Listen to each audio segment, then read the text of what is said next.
YouTube पे search किया होगा कि how to earn money in our teenage, लेकिन हमेशा डिसअपॉइंटमेंट। आज हम बात करने वाले हैं मनी मेकिंग के बारे में, कैसे कमाएं सब कुछ। अब ये मत समझना कि मैं तुम्हें सीक्रेट ट्रिक देने वाला हूं जिससे तुम मिलियनेयर करोड़पति बन जाओगे। मैं तुम्हें सिर्फ वही चीजें बताऊंगा जिसकी तुम्हें जरूरत है, ना कि वो चीजें जो तुम सुनना चाहते हो। अब ये लाइन तुम्हें ठीक से समझ नहीं आई होगी तो इसे इग्नोर कर दो।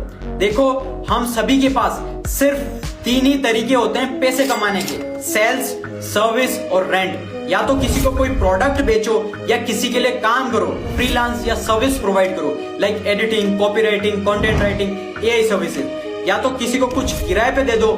तुम्हें किसी को कुछ बेचना है तो तुम्हारे पास कोई अच्छा प्रोडक्ट होना चाहिए। तुम्हें किसी के लिए काम करना है तो तुम्हारे पास टाइम और स्किल होनी चाहिए। और अगर तुम्हें किसी को कुछ रेंट पे देना है तो तुम्हारे पास कोई इक्विपमेंट होना चाहिए या फिर बिल्डिंग।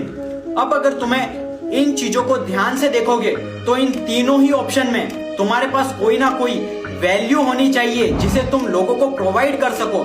मतलब अगर तुम्हें पैसा कमाना है तो तुम्हें ये नहीं सोचना कि तुम्हें पैसा कमाना है, तुम्हें ये सोचना है कि तुम लोगों की लाइफ में क्या वैल्यू ऐड कर सकते हो, उन्हें किस तरह का एडवांटेज दे सकते हो। एक बार सोच के देखो कि तुम अपनी डेली लाइफ में कितनों लोगों को पैसे देते हो और क्यों देते हो।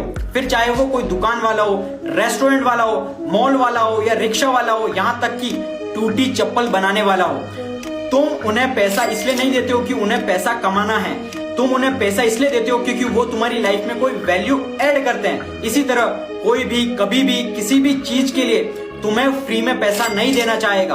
कोई तुम्हें पैसा तभी देगा जब तुम उसकी लाइफ में कोई वैल्यू ऐड करोगे, and this is the reality. और तुम्हारे लिए बेस्ट ऑप्शन है कोई स्किल सीखो और उस स्किल से पैसा कमाओ। कैसे, मैंने पूरी इंफॉर्मेशन कैप्शन में दी हुई है, अच्छे से कैप्शन पढ़ो और मुझे फॉलो जरूर कर लेना।